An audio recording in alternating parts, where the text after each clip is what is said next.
भगवान शिव की कथा के अनुसार जब सारे देवता और राक्षस मिलकर हमारी आकाश गंगा का मंथन कर रहे थे, तब उसमें से 14 रत्न निकले थे।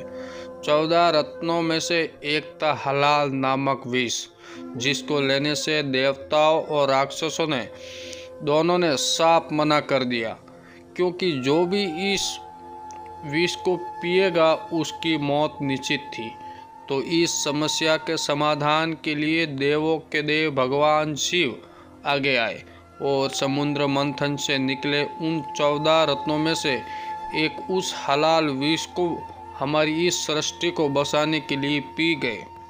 लेकिन उस खतरनाक विष को पीने के बाद भगवान शिव का पूरा शरीर बहुत ही तेज गति से गर्म होने लग गया।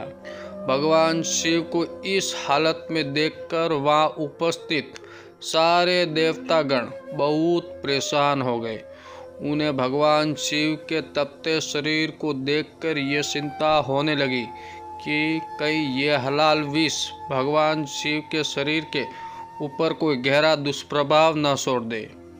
भगवान शिव की इस हालत को देखकर चंद्रदेव ने शिव भगवान से प्रार्थना करके कहा कि अगर भगवान शिव मुझे अपने सर पर धारण कर लेंगे तो उनके शरीर की शीतलता मिलेगी और उनका शरीर धीरे धीरे ठंडा हो जाएगा और इस हलाल विष का प्रभाव भी कम होने लगेगा।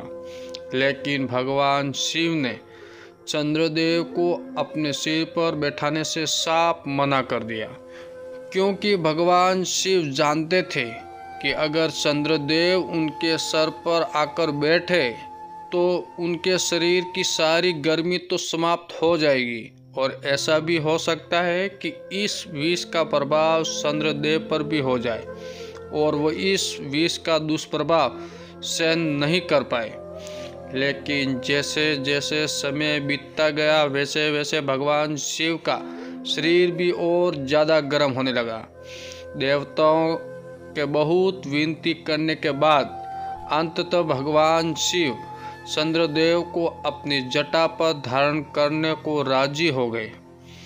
भगवान शिव ने चंद्रदेव को अपने सर पर धारण कर लिया और उनके शरीर की गर्मी धीरे धीरे कम होने लगी। उस हलाल विष का प्रभाव तो भगवान शिव के शरीर से तो उतर गया, लेकिन उनका गला हमेशा के लिए नीला ही रह गया। इसलिए ऐसा कहा जाता है कि उस समय से भगवान शिव ने चंद्रदेव को अपने सर पर धारण किया हुआ है और इस चंद्र के प्रभाव से भगवान शिव पूरी धरती को शीतलता प्रदान कर रहे हैं।